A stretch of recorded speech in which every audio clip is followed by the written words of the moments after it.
الفترة اللي فاتت دي نزل ترند القشر البطيخ اللي بيعمله جيلي، فحبيت واتحمست ان انا نعمله.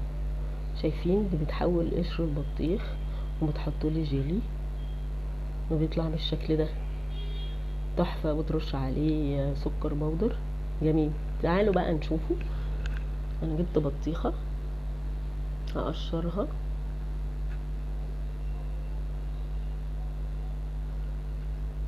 بس قشرت بقى القشرة الخضراء وهنعملها زي ما شفنا في الفيديو بالظبط. القشرة كانت ناشفة وتعبتني في التقطيع، بس احنا برضو هنعملها ونشوف ايه النهاية. فيديو يستاهل التجربة ولا لا. هقطع كده. بصوا انا عملته 4 اطباق عشان هعمله ب4 اطعمة.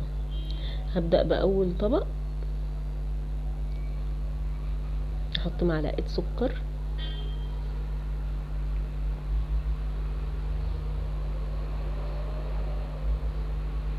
ونضيف الجيلي بتاعنا.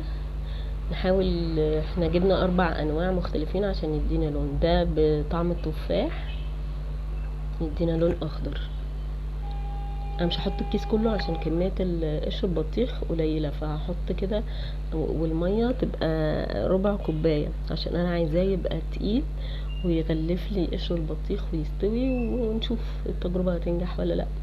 اهو بص، ده بعد ما استوى معايا وادى اللون هصفيه بالمصفى زي ما شفنا في الفيديو واخليه ينشف، يصفي يعني ميته كلها. عشان ايه؟ نشوف بعدين هنعمل فيه ايه. الوصفة دي تعبتني جدا جدا يا جماعة، من تقطيع، من تحضير، من ان انا انشف الجيلي، وفي الاخر نشوف هيطلع عامل ازاي. ادي اول طعم، ده عندنا بالتفاح الاخضر. هنخليه في المصفى كده عشان يصفي كل ميته ونحطه. هي بتحطه في سكر وعليه ملح ليمون. صراحة ملح الليمون ده مضر بالصحة، فانا عصرت ليمونة فريش على السكر يدي نفس التيست والمزازة، وبل كمان صحي. هنحط الطعم اللي بعده.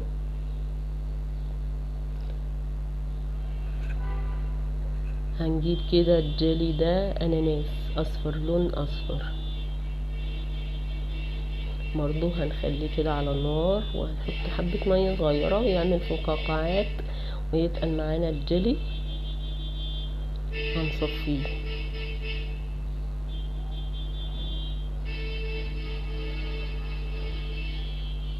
هنصفيه برضو. بصوا بقى تابعوا في الفيديو لما بنصفي قشر البطيخ وبينزل من عندنا الجيلي والصوص ده. انا في الاخر الفيديو هعمل بيه حاجة روعة، دي من تأليفي انا.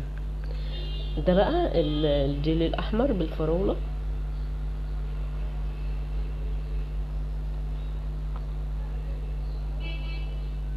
برضو نفس الطريقة.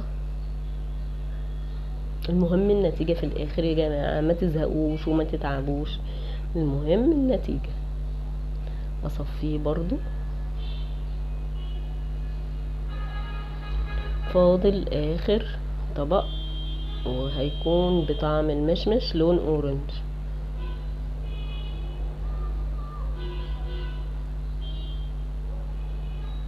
هنفضي كده وهنعمل نفس الطريقة ونفس الحركة. مية برضو حبة صغيرة، هنخليها على النار لغاية ما السمك يتقل، نحس ان القشر البطيخ استوى معانا وطري. هنصفيه برضو.